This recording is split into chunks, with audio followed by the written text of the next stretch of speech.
Tokyo Revengers season 4 के episode 5 में आपका स्वागत है और हमेशा की तरह स्टार्ट करते हैं रिकैप के साथ। तो लास्ट वीडियो के एंड में हमने देखा था कि ताकेमिची फाइनली माइकी से मिलता है, but it really doesn't go well क्योंकि माइकी उसे मल्टीपल टाइम शूट करता है। अब हम आगे देखते हैं कि ताकेमिची की पूरी बॉडी खून से भरी हुई है और माइकी उसके सामने खड़ा है। माइकी उससे कहता है कि इसीलिए मैं तुमसे नहीं मिलना चाहता था क्योंकि मैं जानता था कि ऐसा ही कुछ होगा। ताकेमिची, तुम्हारे सफर का अंत यहीं पे होता है। वो वहां से जाने लगता है, लेकिन ताकेमिची इतनी बुरी हालत में भी उससे कहता है कि मैं तुम्हें बचा के रहूंगा। और ये सुन के माइकी शॉक हो जाता है। ताकेमिची माइकी से कहता है कि मैं तब तक तुम पे गिव अप नहीं करूंगा जब तक मेरी सांसें चल रही है। बट माइकी उससे कहता है कि मैं आज ये सब कुछ यही पे एंड करूंगा। वो जाके रूफ के एज पे खड़ा हो जाता है और नीचे देखने वाले लोग कहते हैं कि ये जंप करने वाला है। माइकी वहाँ पे खड़ा होके ये रियलाइज करता है कि सबको खोते खोते उसने अंत में खुद को भी खो दिया है। वो सेम चीज कहता है जो कि उसने टोमान की डिसबैंडमेंट के टाइम कही थी, एवरीवन लेट्स डू दिस। इसी के साथ हम देखते हैं कि माइकी रूफ से कूद जाता है। वो नीचे गिरने ही लगता है कि ताकेमिची उसका हाथ पकड़ लेता है और माइकी से कहता है कि मैं तुम्हें ऐसे नहीं मरने दूंगा। ताकेमिची माइकी से कहता है कि मेरा हाथ पकड़कर ऊपर आ जाओ, बट माइकी उसे कहता है कि दिस इज स्टूपिड, अभी थोड़ा टाइम पहले ही मैंने तुम्हें शूट किया। ताकेमिची उससे कहता है कि मेरे पास अब ज्यादा समय नहीं है, मैं कॉन्शियसनेस लूज कर रहा हूँ। बट स्टिल माइकी उससे कहता है कि मेरे हाथ को छोड़ो, मैं ये सब खत्म करना चाहता हूँ। लेकिन ताकेमिची उससे कहता है कि मैं ऐसा नहीं होने दूंगा, मैं तुम्हें डेफिनेटली सेव करूंगा। मैं तब तक पास्ट में जाता रहूंगा जब तक कि मैं तुम्हें बचा नहीं लेता। माइकी उससे कहता है कि तुम ये क्या बकवास कर रहे हो, तुम ऑलरेडी पास्ट में नहीं जा सकते। This is why I never wanted to meet you, क्योंकि मैं नहीं चाहता था कि ऐसा कुछ हो। मैंने तुम्हें लिटरली शॉट किया ताकेमिची, प्लीज अब मुझे जाने दो। ताकेमिची उससे कहता है शट अप, तुम हमेशा ऐसा ही क्यों करते हो? ऑलवेज एंड ऑलवेज तुम सारे बर्डन्स खुद पे ले लेते हो। ओए मांजरो, बस एक बार मुझसे कहो, सिर्फ एक बार कि मेरी मदद करो, मैं डेफिनेटली तुम्हें सेव करने आऊंगा। माइकी रोने लगता है और ताकेमिची से कहता है कि प्लीज मेरी हेल्प करो। माइकी ताकेमिची के हाथ को पकड़ लेता है और हम देखते हैं कि ताकेमिची इसी के साथ पास्ट में ट्रैवल करता है। उसकी आंखें खुलती हैं और उसकी माँ उससे कहती है कि तुम स्कूल के लिए लेट हो जाओगे। हम देखते हैं कि ताकेमिची 2008 में पहुंच चुका है, टोमान की डिसबैंडमेंट के एग्जैक्टली 2 साल बाद। ताकेमिची अब हाई स्कूल में है और काइंड ऑफ सरप्राइज भी।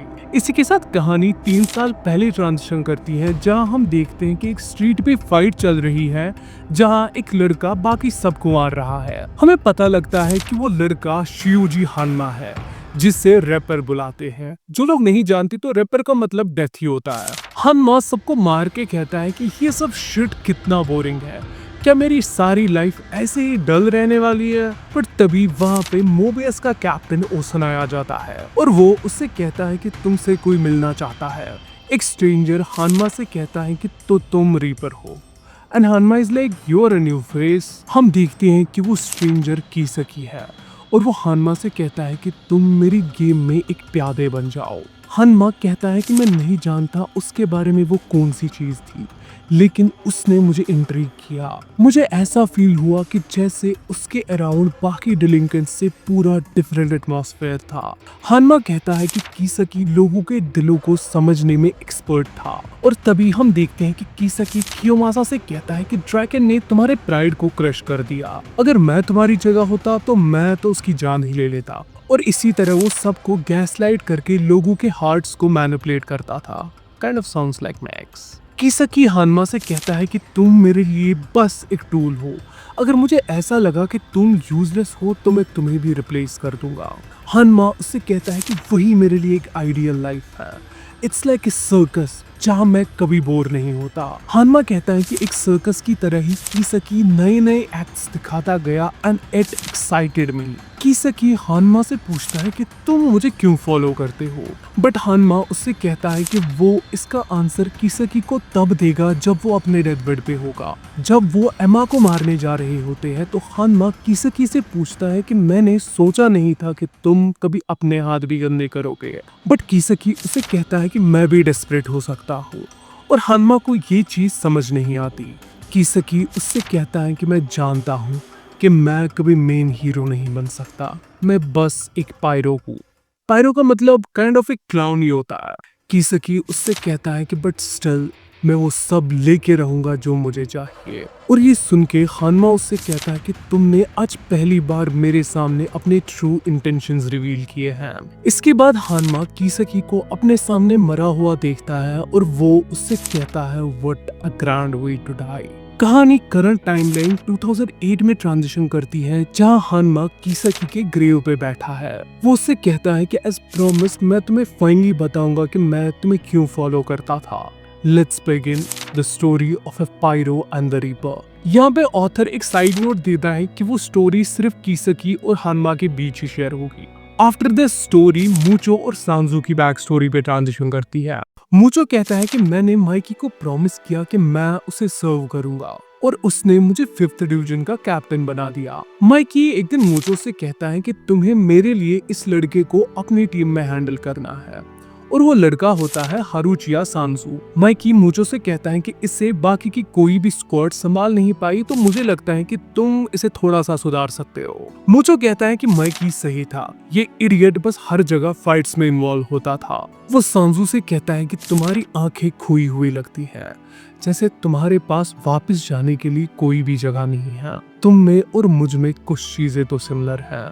मूचो कहता है कि 5th डिवीजन का काम था टोमान के अंदर ही बाकी सब पे नजर रखना, और अगर हमें किसी पे शक होता हम उसके बारे में इन्वेस्टिगेट करके माइकी से बात करते हैं। मूचो और सांजू शोगी खेल रहे होते हैं, जिसे आप जापानी चेस समझ सकते हो। जिन लोगों ने नारुतो देखा है दे विल नो। मूचो सांजू से कहते हैं कि मुझे बाजी बहुत सस्पिशियस लगता है, वो कभी भी प्रेसिडेंट के ऑर्डर्स नहीं मानता और पता नहीं उसके पीठ पीछे क्या क्या करता रहता है। लेकिन माइकी उसे तब भी कुछ नहीं बोलता। सांजू उसे कहता है इट्स बिकॉज़ माइकी और बाजी दोनों बचपन के दोस्त है। सांजू एक डिफेंसिव मूव खेलता है और मूचो से कहता है कि राजा की रक्षा सबसे जरूरी होती है। मूचो से कहता है अच्छा तभी तुम पूरी गैंग से अकेले ही लड़ रहे थे। And Sanju is like they were calling टोमा लेम।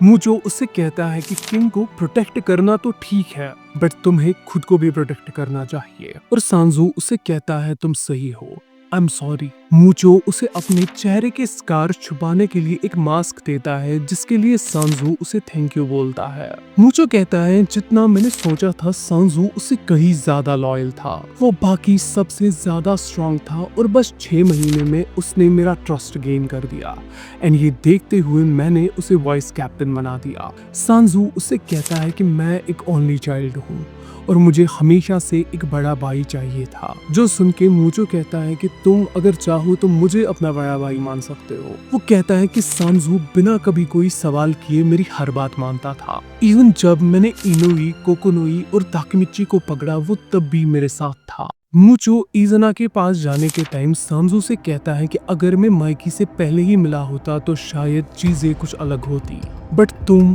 अपना रास्ता खुद चुन सकते हो, मैं अब वापस टोमान नहीं जा सकता। सांजू उससे कहता है अगर ऐसा है तो फिर मैं आपके साथ ही चलूंगा captain, this is where I belong. इसी के साथ कहानी 6 मंथ से फास्ट फॉरवर्ड हो जाती है, जहां मूचो जूवी से बाहर निकल रहा होता है और सांजू वहीं पे बाहर उसका वेट कर रहा होता है। सांजू मूचो को उसी जगह लेके जाता है जहां कांटो इंसिडेंट हुआ था और उससे कहता है कि मैं इस दिन का बहुत समय से इंतजार कर रहा था, यू डैम्ड बिट्रेयर। और इसी के साथ वो मूचो की चेस्ट को स्लैश कर देता है। मूचो कंप्लीटली डिसबिलीफ में होता है और सांजू उससे कहता है कि मैं तुम्हें पहले दिन से फूल कर रहा हूँ। तुम्हें याद है जब हम शोगी खेल रहे थे, मैंने तुमसे उसी दिन कहा था कि राजा की सुरक्षा सबसे इम्पोर्टेंट है। तुमने माइकी को धोखा दिया एंड नाउ इट्स चेकमेट। कहानी प्रेजेंट टाइमलाइन में ट्रांजिशन करती है और न्यूज में कहते हैं कि पुलिस को एक आदमी का स्केलेटन मिला है जिसे अभी आइडेंटिफाई किया जा रहा है।